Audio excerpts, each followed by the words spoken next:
The question on a lot of people's mind right now is, which is the best gun for home defense? The world is crazy. All this chaos going on all the time. The last time there was a bunch of craziness, I swore that I would get a gun for the next time there was craziness. We're gonna go over the 3 most common categories of firearms that people use for home defense: pistols, rifles, shotguns. We'll talk about the pros and cons of each, ease of handling, recoil, ammo capacity, stopping power over penetration, and why each one may or may not be right for you. Now, which gun do you get?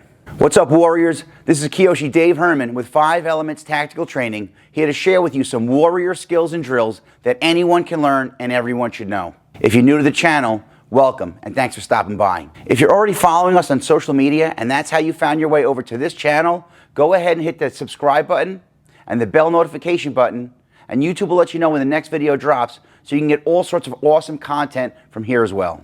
All right, so you and your family have decided that it's time to buy a firearm, but you don't know which one to get. You know that you're all on the same page, and then you all think it's a good idea to have a firearm in your home to defend yourselves in your home. You know where you're gonna lock it up, and how you're gonna lock it up, and how you're gonna keep it safe so that curious eyes and minds and hands can't get to it unless you want them to. You've already figured out who's gonna have access to this firearm in the event of an emergency. You've done your research, you've done your homework, you found a qualified instructor who could teach you and your family the basics of firearm safety, fundamentals, and marksmanship. Maybe even some basic tactics for home defense that'll help keep you and your family safe. You've looked into all your local and state firearms laws and rules and regulations to make sure that whatever you're doing is going to be completely within the scope of legal gun ownership. Now, which gun do you get? This is not an in-depth view of every single gun that's on the market. We're going to go over the 3 most common categories of firearms that people use for home defense. We'll talk about the pros and cons of each and why each one may or may not be right for you. It's a really important decision to make and not one you should just rush into. There are a handful of really important factors to consider before you go and purchase your firearm for you and your family to defend your home. The question on a lot of people's mind right now is, which is the best gun for home defense? The world is crazy. All this chaos going on all the time. The last time there was a bunch of craziness, I swore that I would get a gun for the next time there was craziness. Maybe you're not a gun person. Maybe guns aren't for you. Maybe you thought you weren't a gun person, and now the things that you're seeing in the news and in the world today are changing your mind a little bit. Now, there's a big difference between being someone who hates guns, scared of guns, don't want anything to do with guns, I'm really against guns, and hey, if somebody really tried to come in here and hurt my family and they had a gun, by the time I get on the phone and get 911 and they get a cop and a cop gets here, it's way too late. Way too late. I need something as a responsible homeowner, parent, spouse, whatever, as some sort of means. Look, I don't want to be Rambo. I don't want to be John Wick or John Wayne. I just want something that's going to be able to protect me and my home, my family, my kids. And it's your right. You should. You should. If it's something you're completely scared of and you don't think you would be able to do it, then don't do it. Then maybe owning a gun is not for you. But if you're watching this video and you've already had the discussion with your family and all the people that are the decision makers in your house, and you're all on the same page that maybe this is what you want and you're going to do it together as a team, well then hang out and we're going to go over some of the best options that you have out there for your best gun for home defense. All right, warriors, so here's how it goes. The 3 most common categories of firearms that people use for home defense are pistols, rifles, shotguns. There are a handful of categories to kind of like base your decision on for each one of these. Again, the first one is, can you, in your state, in your city or whatever, legally own whichever one of these? Because that would kind of like right off the bat, oh, I can't have that. That one's off the list. So the first thing you want to check is you check the laws to see what you can or cannot own. Once you got the legal stuff down and your next decision is like, do I go with a long gun or a handgun? One of the factors that you should look into is whoever's going to be picking this up and using it to potentially defend the home, can they hold it? Can they shoulder it? Can they aim it? And can they fire it accurately? So something like A semi-automatic rifle, some people might feel like it's kind of heavy, but there are all different versions of this. You can get it with a shorter barrel. Check the laws on that one as well. But in general, it's pretty light.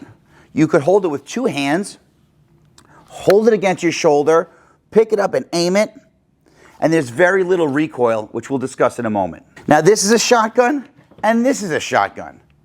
Now this one, I can pick up and shoot no problem, but my wife is petite. If this was going to be the only firearm that we had in the house to defend our home, I'm not sure that she would be able to do it. I know that for her, it feels pretty heavy to lift it up, to hold it, especially if she had to like cover a hallway or stairway to keep somebody at bay and not coming up the stairs. To defend that hallway, to defend that stairway, it would be too heavy for her. This is also a shotgun. Way easier to hold. It's not designed to be held to your shoulder. It's got a strap so the thing don't go flying out of your hand. You could crack somebody over the head with it if you had to, but it's designed that it'll kind of like rock in your arms as you fire it. It's pretty cool, great option if a 12 gauge shotgun is the one for you. Handguns, pistol, revolver. Now either one of them, very easy to lift, to handle, to hold. Just about anybody could fire one of these, and they come in all different calibers too. From 22, which I would not recommend for home defense, but 9mm up to 45 and bigger than that. You could use this and stand there and hold it all day long while the cops get to your house. You have 911 on the line. Oh my God, there's somebody in my house, and you could stand there and hold this forever. Another factor to consider is recoil or kick. A shotgun has a lot of recoil, even with low recoil ammunition, even with smaller gauge shotguns. I prefer a 12 gauge. My wife would prefer a 20 gauge. There are smaller gauges than that, but no matter which one you select, when you shoulder it, get your stance, get your position and fire, it's still gonna blast you back.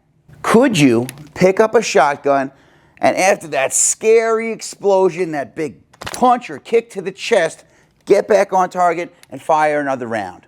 Even with a pistol, you fire, the gun moves, and you have to get back on target before you fire again. Now to some people, that's really scary, and they have a hard time, even after 1 or 2 shots, to get back on target and hit effectively. AR-15 platform. One of the most awesome things about this is its limited recoil. That you can lift, hold, shoulder, aim, fire, and it feels like nothing. Man, you could fire an AR-15 with one hand. You really could. Maybe not as accurately, but you could. Very, very limited recoil, which is one of the things that makes this a very desirable option for a lot of people. Another factor to consider is ammunition capacity.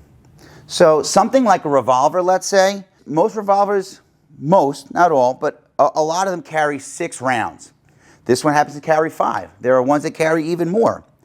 But after firing 5 rounds from a revolver, you have to open the cylinder, drop the ammo, God forbid, one at a time reload, or they make speed loaders to make that way faster, but it's still not very fast.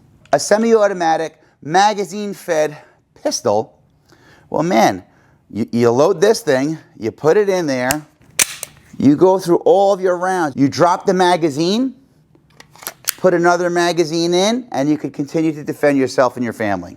Now, this is a magazine, and this is a magazine.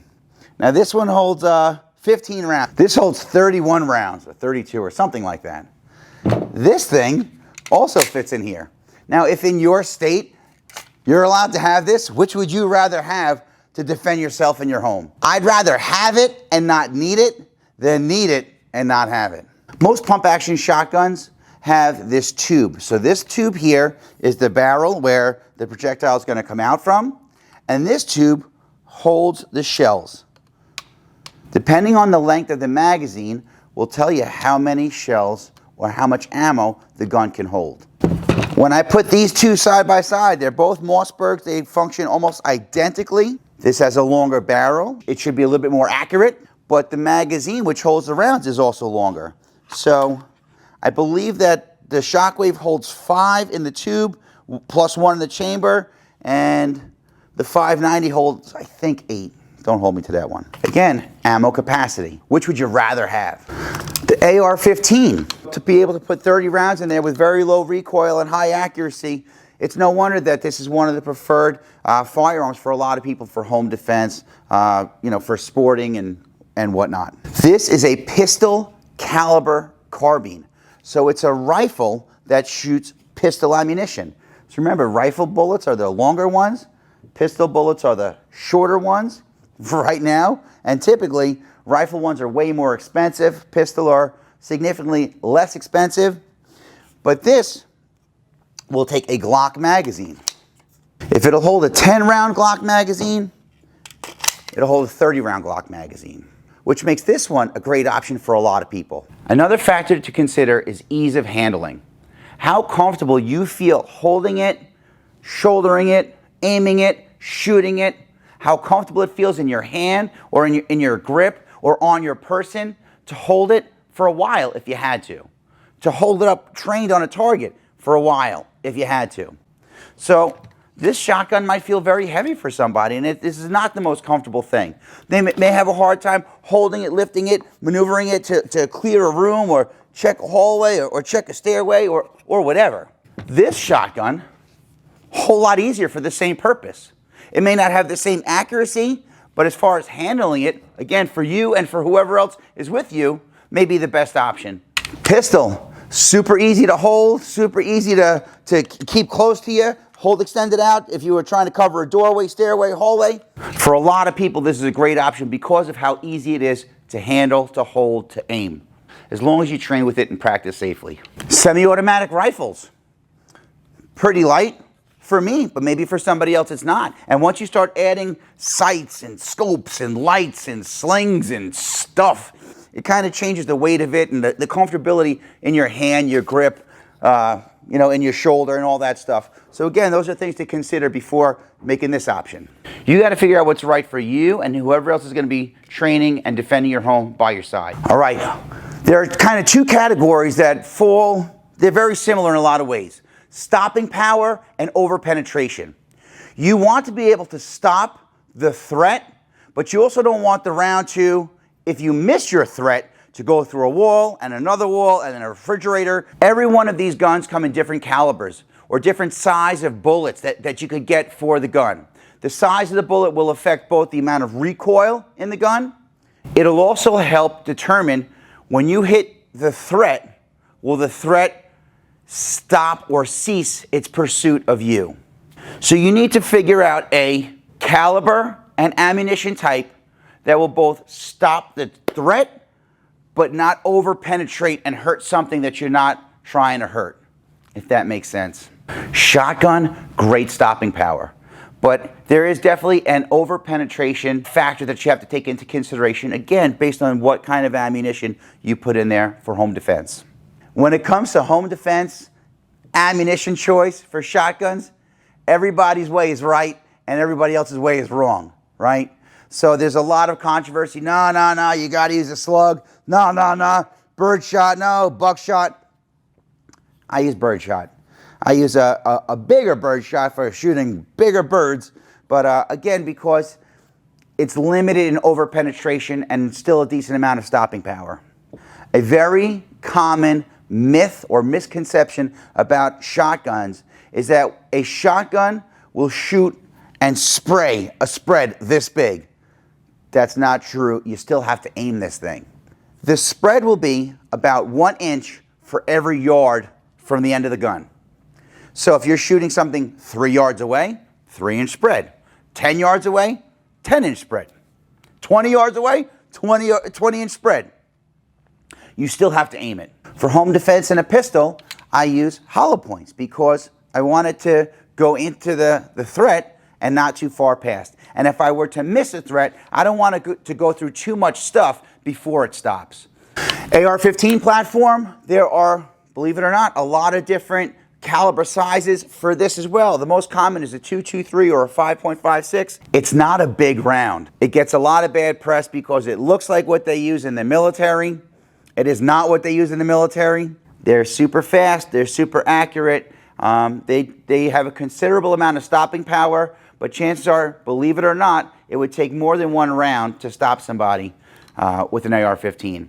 Its stopping power is middle of the road unless you put several rounds on target. A pistol caliber carbine rifle. This one will shoot the same 9mm rounds that I use in my pistols. Same idea for stopping power, same idea for over-penetration. Ultimately, there's no one factor that is across the board like, well, I need stopping power. Yeah, but if you can't lift it, and you can't aim it, and you're not going to be able to hit your target, no good. I like this really small pistol with this really small ammunition because it's not scary when it goes off. Yeah, but that's definitely not going to stop somebody. So you could hit them 3, 4, 5, 6 times if you could actually do that under duress while they were trying to hurt you, and it still may not stop the threat. You may pick one and you say, oh man, that's the one I like. It feels comfortable. It's great. And the rounds are good. And I can put all these fancy attachments on there and stuff. But if you're not allowed to own it, that's no good either. Or you can't find ammunition for it. That's no good either. All right. So which one's the best?